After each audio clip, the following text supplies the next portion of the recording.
Bonjour à tous, on commence ce tour de la presse sportive par un hommage à Michel Hidalgo qui s'est éteint hier à l'âge de 87 ans. Ce matin, le journal L'Équipe sort une de ses plus belles unes pour dire un dernier au revoir à l'ancien sélectionneur de l'équipe de France. Aux larmes, titre le média. Très bon joueur dans les années 50-60, Hidalgo est ensuite devenu entraîneur puis sélectionneur des Bleus de 1976 à 1984. Avec lui, la France remportera le premier trophée international de son histoire lors de l'Euro 84. C'est ce que veut retenir ce matin le quotidien numérique d'Ouest France Minuit Sport, qui le surnomme le Père la Victoire. Avec lui, la France a existé sur la scène internationale du football. Il a montré la voie du succès. Toute la rédaction de Foot Mercato présente ses plus sincères condoléances à sa famille et à ses amis. En Angleterre, ce qui fait la une ce matin, ce sont les mesures que la FIFA a présentées hier afin de sauver le football, ni plus ni moins pour le Daily Mail. Le tabloïd revient sur les annonces de l'instance internationale. Celle-ci envisage de demander au club de prolonger les contrats des joueurs expirant le 30 juin prochain. Et ce jusqu'à ce que la saison actuelle se termine.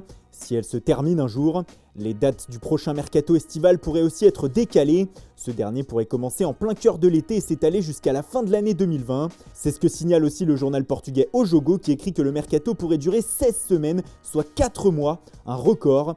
Enfin, un fonds économique pour aider les clubs devrait être créé par la FIFA, qui semble conscient des difficultés économiques à venir des clubs de football.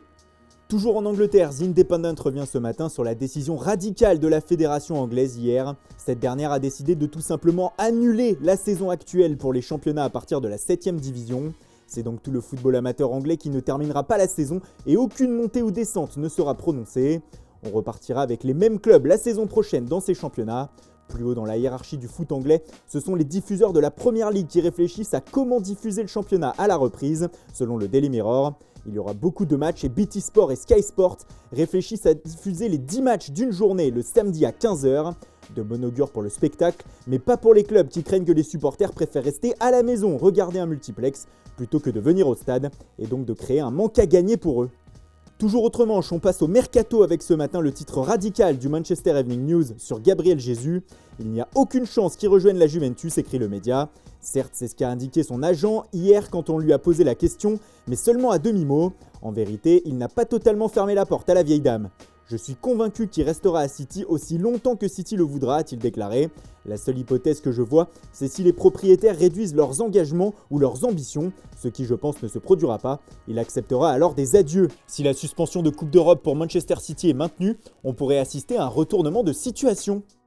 La Premier League encore et toujours à la une jusqu'en Espagne. Ce matin, Mundo Deportivo met de nouveau Philippe Coutinho en première page de son journal. Et pour une fois de plus, écrire que le Brésilien a fait d'un retour en Angleterre sa priorité l'été prochain. Mais ce qui nous intéresse, ce sont les petites lignes en dessous où il est écrit que l'ancien joueur de Liverpool écarte la possibilité d'un transfert à l'Inter ou au PSG lors du mercato. Coup dur pour le club français mais aussi pour l'écurie italienne, car si l'on en croit tout au sport ce matin, le FC Barcelone est prêt à offrir Coutinho et Nelson Semedo à l'Inter afin de lui arracher Lautaro Martinez. L'opération s'annonce donc complexe. À la une de Sport, on peut aussi voir que le Barça veut déjà vendre Martin Braithwaite, qu'il a acheté en février en tant que joker médical. Et selon le média, son prix serait fixé à 18 millions d'euros. Enfin, pour finir sur le mercato, sachez que le Bayern Munich aurait fait du gardien du Barça, Marc-André Ter Stegen, sa priorité pour l'été prochain. Ce dernier n'ayant toujours pas prolongé en Catalogne. Si on élargit la une, ce sont encore les tensions au sein du club sur les réductions de salaire qui font les gros titres du média. Car cette fois-ci, la direction va passer en force et a décrété la baisse de 70% des salaires des joueurs. Certains ne l'auraient toujours pas accepté et continuent de contester en interne. Et on termine par Nabil Fekir. Le champion du monde 2018 fait la une du quotidien local Estadio Deportivo ce matin. Le média sévillan explique que le meneur de jeu du Betis a fait son choix pour la saison prochaine.